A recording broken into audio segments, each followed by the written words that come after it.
Aleykümselam ve rahmetullah. Abi hoş geldiniz. Şeref geldiniz.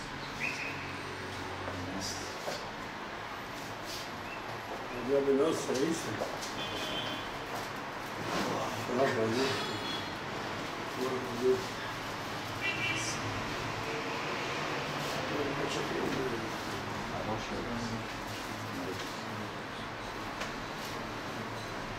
Şeref geldiniz. Bir de Allah selamet versin. Beraberliğimiz oldu.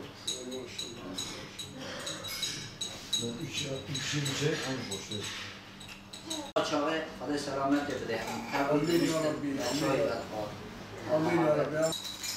Ez berdom disa girtim, disa berdom disa girtim. Var devam.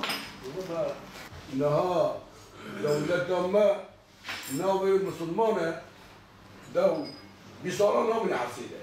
Bir sonra navi hapsiydi. Yani bizim şey elhamdülillah çok şükür. Ama biz bir sefer daha gelmiştik yani. Evet, daha önce geldik. Ne yaptın? Geçen sene.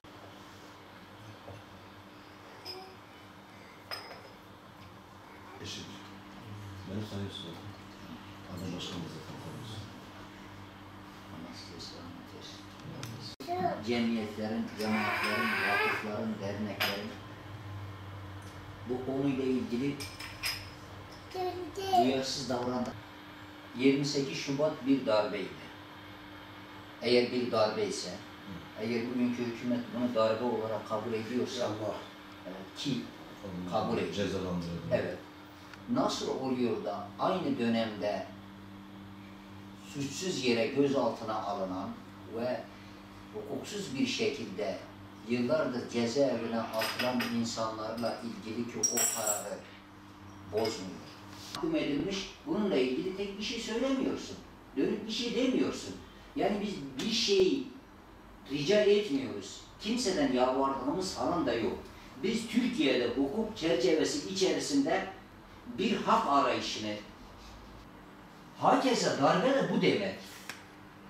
Darbe döneminde alınmış olan tutuklananlar, hükümlerin hepsi bir şekilde cebren alınmıştır. Eğer bir ülkede adalet uyulmuyorsa, adaletsizlikle ilgili ortada ciddi bir sıkıntı var ve bu giderilmiyorsa bu hepimizi tedirgin ediyor, sıkıntıya sokuyor. Yani aslında bu meseleyle ilgili daha önce bu konuları defalarca gündeme getirdik ve konuştuk. Aslında bunun için burada olmamız, bunu konuşmamız bizim açımızdan acı verici bir durum. Ne? Mesele şu, hep söylemiş olduğumuz bir konu 28 Şubat bir darbe ise ki bir darbeydi. O halde darbe döneminde alınmış olunan kararların hiçbirinin geçerli olmaması lazım. Ki bu da Türkiye'de özellikle AK Parti iktidarıyla beraber uygulandı. Yani 28 Şubat döneminde üniversitelerde yasaklanan başörtü kararları AK Parti hükümetiyle birlikte kaldırıldı. Kapatılan imam hatiplerle ilgili kararlar kaldırıldı. Onun dışında Türkiye'de gerek askeriyede gerek diğer konulardaki bütün kararlar 28 Şubat'la ilgili bütün kararların hepsi kaldırıldı ama yine 28 Şubat döneminde hukuksuz bir şekilde önce gözaltına alınan sonra hüküm alan ve yıllardır cezaevinde olan, ömürleri cezaevinde çürüyen, ölüme mahkum edilen bu insanlarla ilgili kararların hala bozulmaması gerçekten hepimizin yüreğini acıtıyor. 28 Şubat kararlarını alıyorsunuz, onları kaldırıyorsunuz, yok sayıyorsunuz ama bu kararı hala devam ettiriyorsunuz. Elbette biz burada AK Parti'nin bu kararları aldığını falan söylemiyoruz. Ama biz diyoruz ki şu anda mevcut Türkiye'de hükümet olarak karar alabilen güç AK Parti'dir. Mevcut hükümettir. O halde bunlarla ilgili 28 Şubat mağdurları ile ilgili bir af talebinde falan da bulunmuyoruz. Yani suçluyuz, bizim suçumuzu affedin, görmezden gelin falan da yok. Biz hukuk çerçevesi içerisinde 28 Şubat'ta gözaltına hukuksuz bir şekilde alınan ve yıllardır cezaevinde olan bu insanların adil bir şekilde yargılanmadıklarını iddia ediyoruz. Alsınlar, bu kararları bozsunlar ve bu insanları yeniden yargılasınlar.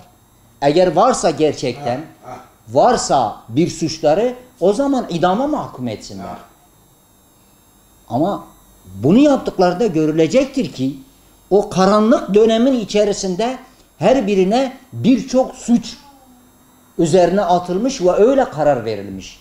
Yani biz o kararı alanların, o hakimlerin, savcıların bugün nerede olduğunu hepimiz biliyoruz. Hemen hemen tümünün bugün FETÖ'den tutuklandığı ve FETÖ'den cezaevinde olduğunu biliyoruz. Hem de zaman geçirmeden acilen bu insanlarla ilgili yeniden yargılanmanın önünü açması lazım.